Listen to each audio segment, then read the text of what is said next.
this area that we're in right now was populated by the Comanche, and these arrowheads, this is one of them, they're everywhere here.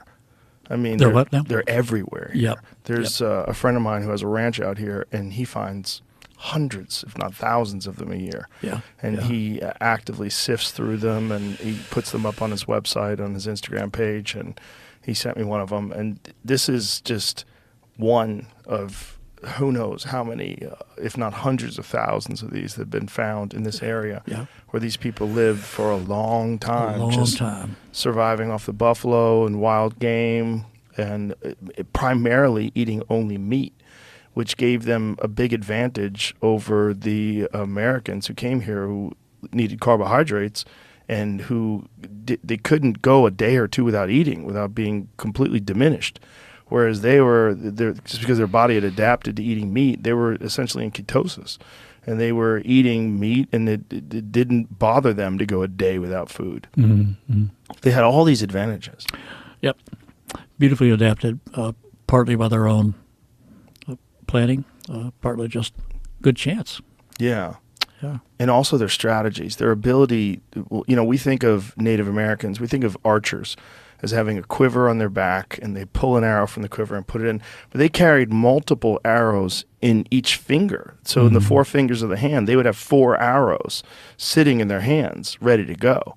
And they had the ability to cycle them through the bow very quickly, whereas the Europeans had a musket, and they had to put the ball in there and the gunpowder and tap it down, and the whole thing took like 30 seconds to get one shot off under extreme pressure of these Native Americans who were extremely adept on horseback and who actually would ride sideways, so they would hide behind the body of the horse. That's right, yeah. Which is just incredible. Yeah. Now, by the time the real hammer came down, the whites had repeating rifles, and they had pistols, but still, in terms of fighting on those terms, a Comanche on horseback was far more effective. And they were called short bows, and they were very powerful. We think of long bows or crossbows as ones with a great power, but these things were, they could, hunting bison, they could shoot an arrow, one of these short bow arrows through these short bows, and it would go through a bison, all the way through this animal. And they're incredibly accurate. Yeah, and very accurate. Even on horseback. Yeah. Riding horseback, they trained to shoot off of horseback. Like the Mongols famously would release their arrow while the horse was in the air, because it had the less disturbance. So they had this thing that they would do where they would release the arrow as the horse was in the air. And they were insanely accurate doing it that way. Yeah. Apparently not very accurate doing it just standing still. Like, that was alien to them. Like, why would you shoot on the ground like What's that? The point? That's so stupid. Get on a horse, dummy. Yeah. Well, what was documented in Empire of the Summer Moon was the use of the revolver, and that the military didn't really have a desire to acquire the revolver, but the Texas Rangers did. And the reason why they did is they would recognize that there's a need to have multiple bullets in some sort of a cylinder that you could replace. And so when they started doing that, that's when they started to gain ground over the Comanche. And then, of course, the Henry rifle, the repeating rifle, all these different things that happened after that. Yeah. Now, revolvers are not terribly accurate, but they could fire bullets as fast as a Comanche could fire arrows. So that's an advantage. Yeah. And Jack Hayes, who's the original Texas Ranger, there's a photo of him out there in our lobby, as well as the photo of Cynthia Ann Parker. I saw those. And Quanah. And Quanah Parker, It's just such an amazing aspect of the history of this area.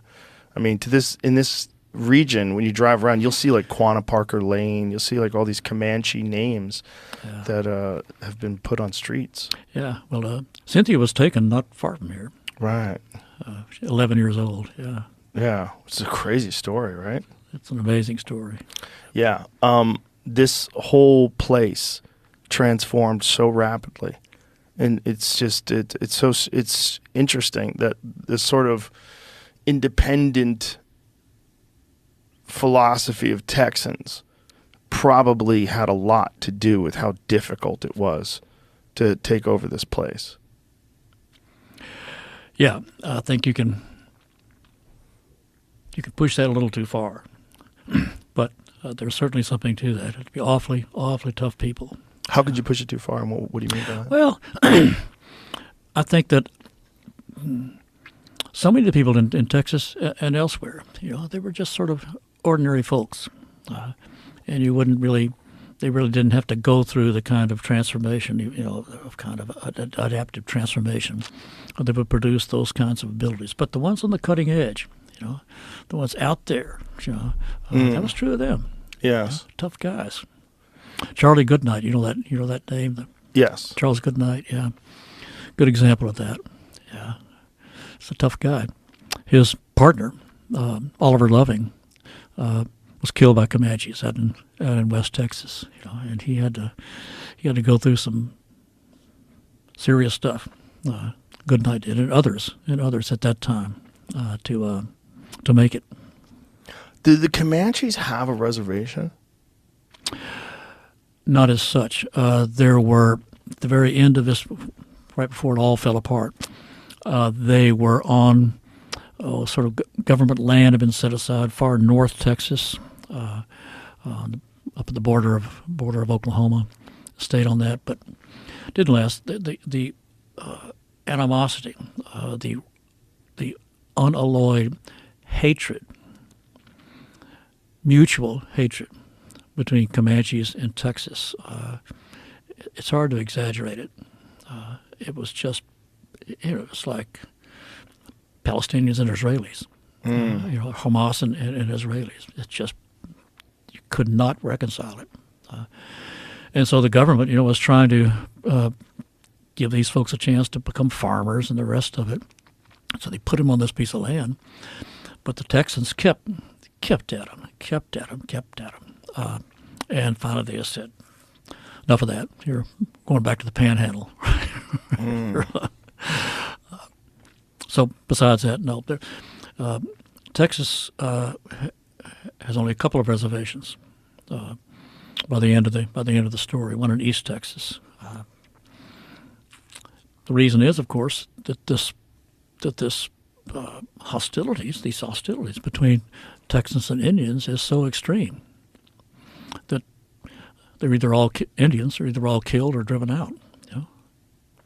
Which is so extraordinary when you think about the expanse of their empire. Yeah. Yep. Yeah. It's just sort of a purging of them, ethnic cleansing.